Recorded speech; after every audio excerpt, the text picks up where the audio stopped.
بسم الله الرحمن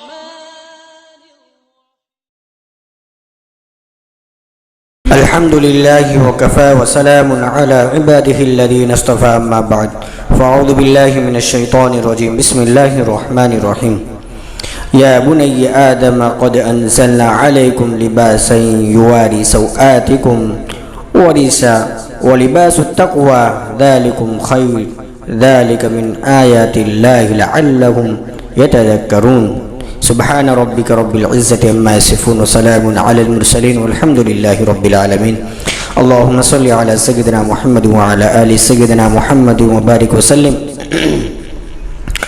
جیسا کہ آپ کے علم میں ہے کہ گلدستہ سنت کے بیانات چل رہے ہیں اور آج الحمدللہ 15واں پارٹ اپلوڈ ہو رہا ہے، اور آج لباس سے متعلق کچھ احکامات اور لباس کی شرعی اہمیت کو بتایا جائے گا۔ اگر توجہ سے بات کو سمجھیں گے تو انشاءاللہ ضرور اس کا فائدہ ہوگا۔ لباس کے متعلق اللہ تعالیٰ نے فرمایا کہ اے آدم کے اولاد، ہم نے اتارا تم پر یہ لباس جو ڈھانک دے تمہاری شرم گاہ اور تمہیں زینت عطا کرے، اور فرمایا کہ تقوی کا لباس تو سب سے بہتر لباس ہے، اور لباس کو اللہ نے فرمایا کہ یہ میری نشانیوں میں سے ہے۔ لباس کو اللہ تعالیٰ نے خاص طور سے قرآن مجید میں بڑی وضاحت کے ساتھ بیان فرمایا کہ اے اولاد آدم، یہ ہمارا انعام ہے، ہم نے تمہارے لیے لباس پیدا کیا جو تمہارے بدن کو چھپاتا ہے اور موجب زینت بھی ہے، اور اصل لباس تو یاد رکھو تقوی اور دینداری ہے۔ اگر تم دینداری والا معاملہ رکھو گے وہ ہمیں زیادہ پسند ہے۔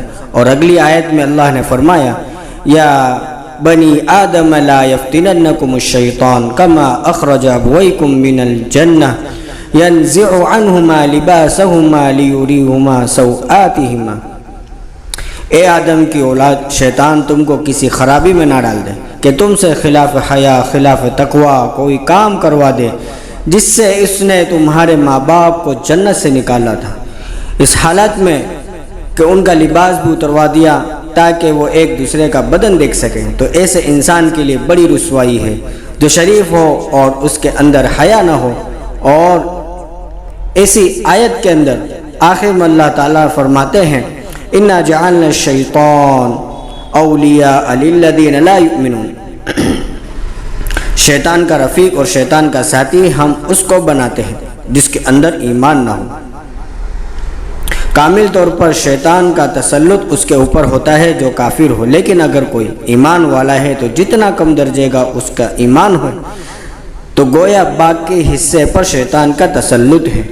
سمجھنے کے لیے بتاتا ہوں کہ ایک آدمی کا ایمان 50% ہے تو شیطان کا تسلط اس پر 50% ہوگا، اور اگر 20% ہے تو شیطان کا تسلط اس پر 80% ہوگا۔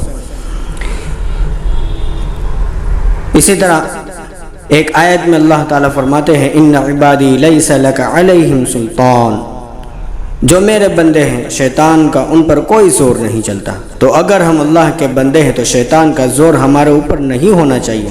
تو لباس کیا ہے اس کے بارے میں دل کے کانوں سے باتوں کو سمجھیں اور سنیں۔ اللہ فرماتے ہیں کہ تمہارا لباس قدرت کی ایک عظیم نعمت ہے، اس کی قدر کرو۔ اور یہاں پر خطاب صرف مسلمانوں کو نہیں ہے، یا بنی آدم تمام انسانیت کو ہے کہ فطری طور پر اللہ تعالیٰ نے انسان کو یہ لباس عطا فرمایا، اور کیوں عطا فرمایا اس کی وجہ بھی پروردگار عالم نے خود بتا دی۔ آج کل ہم کہہ دیتے ہیں کہ علماء ایسے، مولوی ایسے، فلاں ایسے۔ ارے بھائی، اللہ خود اپنے کلام پاک میں فرما رہے ہیں کہ لباس تمہیں ہم نے اس لیے دیا کہ تم اپنے بدن کو چھپاؤ اور زینت اختیار کرو، اور اصل لباس بتایا تقوی کا لباس ہے، حیا کا لباس ہے، شرم اور لحاظ کا لباس ہے، وہ زیادہ خیر والا ہے۔ بعض فلسفی قسم کے لوگ یوں کہہ دیتے ہیں کہ شروع میں انسان بالکل ننگا تھا، آہستہ آہستہ ارتقائی عمل سے گزرتا رہا، پھر اس نے لباس ایجاد کر لیا۔ تو وہ جھوٹ بولتے ہیں۔ حضرت آدم علیہ السلام اور اماں حوا علیہ السلام دونوں میاں بیوی جنت میں تھے، اور جنت میں اللہ نے ان کو لباس دیا تھا، اور شیطان نے کیا کیا؟ شیطان نے ان کے لباس کو اتروانے کی کوشش کی۔ لباس کے دو فائدے بتائیں لباس کے دو فائدے یہ ہیں، ایک ستر پوشی اور ستر پوشی کے ساتھ ہی گرمی اور سردی سے حفاظت، آرائش بدن۔ نمبر دو، آرائش بدن۔ انسان کو اللہ تعالیٰ نے اشرف المخلوقات بنایا تو باقی جانوروں کو اللہ نے لباس عطا نہیں، انسان کو لباس سے زینت عطا فرمائی۔ اب ذرا دیکھیے، شیطان ہمارے آپ کا دشمن ہے۔ قرآن مجید میں اللہ تعالیٰ فرماتے ہیں ان الشیطان لکم عدو فاتخذوه عدوا، دیکھو شیطان تمہارا دشمن ہے، تم بھی اس کو دشمن بنا کے رکھو۔ اور اس کی دشمنی کب سے ہے؟ جب سے فرشتوں کو حکم ہوا کہ اللہ رب العزت نے حضرت آدم علیہ السلام کو سجدہ کرنے کے لیے کہا تو ابلیس کے علاوہ سب نے سجدہ کیا، وہاں سے اس کی دشمنی ہو گئی کہ عزت والا تو میں تھا، میں نے لاکھوں سال عبادت کی تھی، میں نے اللہ کے قرب کا مقام پایا، زمین کے چپے چپے پر میں نے سجدہ کیے، یہ کل کے پیدا ہونے والے آدم علیہ السلام کو سجدہ کا حکم ہو رہا ہے اور مجھے کرنے کا حکم دیا جا رہا ہے۔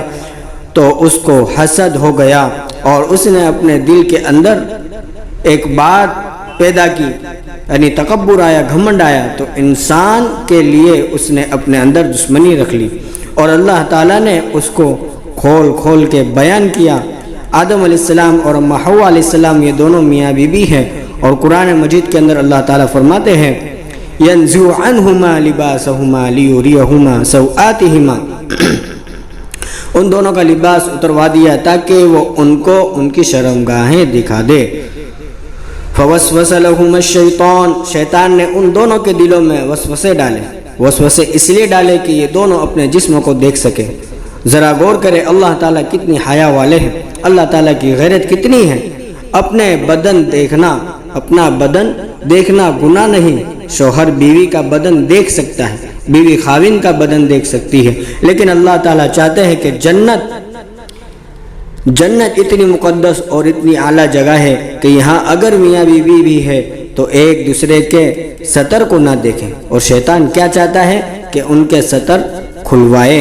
یہ قرآن پاک میں اللہ تعالیٰ نے بیان فرمایا يَنزِعُ عَنْهُمَا لِبَاسَهُمَا، شیطان نے کوشش کی کہ لباس اتروائے۔ انسان کے اوپر جو سب سے پہلا شیطان کا وار ہوا وہ انسان کو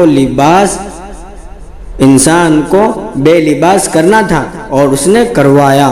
قرآن مجید میں آتا ہے کما اخرج ابویکم من الجنت ينزع عنہما لباسہما، جیسا کہ اس نے تمہارے ماں باپ کو جنت سے نکلوا دیا اور ان سے ان کے لباس اتروائے تاکہ ان دونوں کو ان کی شرمگاہیں دکھلائے۔ یہاں ایک باریک سی بات سمجھنے کی ہے، وہ یہ کہ جب پروردگار عالم کوئی اچھا نہیں لگتا کہ میاں بیوی آپس میں ایک دوسرے کے جسم کو دیکھیں تو یہ کیسے برداشت کریں گے کہ کوئی نام یعنی غیر عورت دوسرے کے جسم کو، غیر آدمی کسی غیر عورت کے جسم کو دیکھیں، یہ کیسے ہو سکتا ہے؟